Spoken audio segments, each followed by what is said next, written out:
കുരിനാട് ക്ഷീരോത്പാദക സഹകരണ സംഘത്തിൽ അഡ്മിനിസ്ട്രേറ്റീവ് ഭരണം ഏർപ്പെടുത്തി ക്ഷീരവികസന വകുപ്പ് ഉത്തരവിറക്കി. ഈ മാസം 1-ാം തീയതി മുതലാണ് അഡ്മിനിസ്ട്രേറ്റീവ് ഭരണത്തിലേക്ക് ക്ഷീരവികസന വകുപ്പിന് കീഴിൽ പ്രവർത്തിക്കുന്ന കുരിനാട് ക്ഷീരസംഘത്തെ എത്തിച്ചിരിക്കുന്നത്. ക്ഷീരസംഘത്തിന്റെ പ്രവർത്തനങ്ങളുമായി ബന്ധപ്പെട്ട് ക്ഷീരസംഘ കർഷകർ തന്നെ നൽകിയ പരാതിയുടെ അടിസ്ഥാനത്തിൽ നടത്തിയ അന്വേഷണത്തെ തുടർന്നാണ് അഡ്മിനിസ്ട്രേറ്റീവ് ഭരണം ഏർപ്പെടുത്താൻ തീരുമാനം നടത്തിയിരിക്കുന്നത്. ഉഴവൂർ ബ്ലോക്ക് ക്ഷീരവികസന ഓഫീസിലെ ഡയറി ഫാം ഇൻസ്പെക്ടർ സെബാസ്റ്റ്യന്റെ നേതൃത്വത്തിലാണ് അഡ്മിനിസ്ട്രേറ്റീവ് ഭരണം ക്രമീകരിച്ചിരിക്കുന്നത്. ക്ഷീരവികസന വകുപ്പ് ഡെപ്യൂട്ടി ഡയറക്ടർ ടോം സി ആന്റണിയാണ് ഇത് സംബന്ധിച്ച ഉത്തരവ് നൽകിയിരിക്കുന്നത്. ക്ഷീരവികസന വകുപ്പ് ത്രിതല പഞ്ചായത്തുകൾ നടത്തുന്ന ആനുകൂല്യങ്ങൾ ക്ഷീരകർഷകർക്ക് നൽകാതെ തിരിമറി നടത്തുന്നു എന്നുള്ളതായിരുന്നു പ്രധാന ആക്ഷേപം. ഈ ആക്ഷേപങ്ങൾ ശക്തമാകുകയും ആക്ഷേപം സംബന്ധിച്ച പരാതിയും അന്വേഷണവും നടക്കുകയും ചെയ്യുന്നതിനിടയിൽ ക്ഷീരവികസന വകുപ്പിന് കീഴിൽ പ്രവർത്തിക്കുന്ന ക്ഷീരസംഘത്തിൽ മോഷണം നടന്ന സംഭവമുണ്ടായി. മോഷണം സംബന്ധിച്ച് കുറവിലങ്ങാട് പോലീസ് അന്വേഷണവും ആരംഭിച്ചിരുന്നു. ഇത് സംബന്ധിച്ച് പൂർണ്ണമായ തെളിവുകൾ ലഭ്യമാക്കാൻ ഇനിയും പോലീസിന് കഴിഞ്ഞിട്ടില്ല.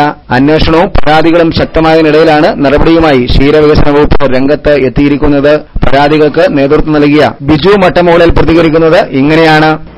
കുരിനാട് ക്ഷീരസംഘത്തിൽ വർഷങ്ങളായിട്ട് നടക്കുന്ന സാമ്പത്തിക ക്രമക്കേടുകളെ കുറിച്ച് കഴിഞ്ഞ പൊതുയോഗത്തിൽ ഏതാനും അംഗങ്ങൾ ചോദിച്ചപ്പോൾ അങ്ങനെ അതിന് യാതൊരുവിധ മറുപടിയും തരാതെ വന്നു. മറുപടി തരാതെ വരികയും ചോദിച്ച ചോദ്യങ്ങൾക്ക് യാതൊരുവിധ റെസ്പോൺസും തരാതെ ജനങ്ങളെ പറ്റിക്കുന്ന ഒരു സമീപനം കാണിച്ചപ്പോൾ ചില അംഗങ്ങൾ ക്ഷീരസംഘത്തിലെ ചില അംഗങ്ങൾ വിവരാവശ്യ നിയമപ്രകാരം ക്ഷീരവികസന ഓഫീസിലും പഞ്ചായത്തിലുമൊക്കെ സംഘത്തിന് ഏതൊക്കെ ആനുകൂല്യങ്ങൾ കിട്ടിയിട്ടുണ്ടോ, കാലിത്തീറ്റ സബ്സിഡിയായിട്ടും അല്ലെ കാലിത്തീറ്റയായിട്ടും എന്തൊക്കെ ആനുകൂല്യങ്ങൾ കിട്ടിയിട്ടുണ്ടെന്നുള്ള കാര്യം വിവരാവശ്യ പ്രകാരം അപേക്ഷ കൊടുത്തപ്പോൾ 2011 ഒക്ടോബർ നവംബർ മാസത്തിൽ 36,780 രൂപ അനുവദിച്ചത് ഒരു രേഖകൾ ഞങ്ങൾക്ക് കിട്ടി. രേഖകൾ കിട്ടിയപ്പോൾ ഞങ്ങളുടെ എല്ലാവരും 98 പേരുടെ കള്ളവപ്പെട്ടിരിക്കുന്നു.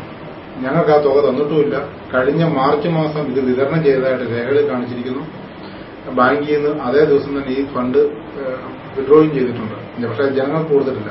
അത് ഈ പേപ്പർ ഇതിന്റെ വിവരാശ പ്രകാരം ഇത് എടുത്തുകൊണ്ട് വന്ന അന്ന് തന്നെ സംഘത്തിൽ അതിന്റെ പിറ്റേ ദിവസം രാവിലെ ഒരു മോഷണം നടക്കുകയും മോഷണം നടക്കുന്ന 1 ലക്ഷം രൂപ മോഷണം പോയെന്ന് പറയുന്നു. അതിന്റെ അന്വേഷണം എവിടം വരെ ആയെന്നുള്ള കാര്യമൊന്നും ഇതിലായിട്ട് ഒന്നും അറിയത്തില്ല. അന്വേഷണം ആര് നടത്തുന്നു എന്നുള്ള കാര്യമൊന്നും അറിയത്തില്ല. അതങ്ങനെ ഒരു സംഭവം. ഈ കിട്ടിയ രേഖകൾ വെച്ച് ഞങ്ങൾ ക്ഷീരവികസന ഡെപ്യൂട്ടി ഡയറക്ടർക്ക് ഒരു പരാതി കൊടുക്കുകയും കുറവലിങ്ങാട് പോലീസ് സ്റ്റേഷനിൽ വഞ്ചനാ കുറ്റത്തിന് ഒരു കേസ് ഫയൽ ചെയ്യുകയും ചെയ്തു. ക്ഷീരവികസന ഡെപ്യൂട്ടി ഡയറക്ടറുടെ അന്വേഷണം 4 മാസം മുമ്പ് അന്വേഷണം തുടങ്ങി. ഈ കഴിഞ്ഞ ശനിയാഴ്ച അന്വേഷണം പൂർത്തിയായി. സംഘത്തെ പിരിച്ചുവിടുകയും അഡ്മിനിസ്ട്രേറ്റീവ് ഭരണം ഏർപ്പെടുത്തുകയും ചെയ്തു കഴിഞ്ഞ ശനിയാഴ്ച. ഇപ്പോൾ അതിനുശേഷം ഇതിനിടയ്ക്ക് തന്നെ ഞങ്ങൾ പഞ്ചായത്തിൽ നിന്ന് ഏതൊക്കെ വർഷം കാലിത്തീറ്റ സബ്സിഡി കിട്ടിയിട്ടുണ്ട്, ക്ഷീരവികസന വകുപ്പിൽ ഇതിനു മുമ്പ് എന്തെങ്കിലും കാലിത്തീറ്റ സബ്സിഡികളൊക്കെ കിട്ടിയിട്ടുണ്ടോ എന്നുള്ളത് പല അംഗങ്ങൾ പല രീതിയിലുള്ള അപേക്ഷകൾ വിവരാശ നിയമപ്രകാരം അപേക്ഷകൾ കൊടുക്കുകയും അതിന്റെ എല്ലാ റിസൾട്ട് കിട്ടുകയും ചെയ്തു. അപ്പോഴാണ് വ്യാപകമായിട്ടുണ്ട് ലക്ഷക്കണക്കിന് രൂപയുടെ അഴിമതി നടന്നാലും മനസ്സിലാക്കിയത്. പഞ്ചായത്തിൽ നിന്ന് 2008, 2009, 2010 കാലഘട്ടങ്ങളിലും 2008 കിട്ടിയ 1,03,500 രൂപയും 2009 ലഭിച്ച 1,51,225 രൂപയും എല്ലാ അംഗങ്ങളുടെയും പേര് കള്ളവപ്പെട്ട് തട്ടിയെടുത്തിരിക്കുന്നു. ക്ഷീരവികസന വകുപ്പിൽ നിന്നും സബ്സിഡിയായി ലഭിച്ച 2009 49,000 രൂപയും ഇതേ രീതിയിൽ തന്നെ വ്യാപക ക്രമക്കേടുകൾ നടത്തിയതായും മനസ്സിലാക്കി. അപ്പോൾ അതിന്റെ എല്ലാ അന്വേഷണം നടക്കുകയും ചെയ്തു.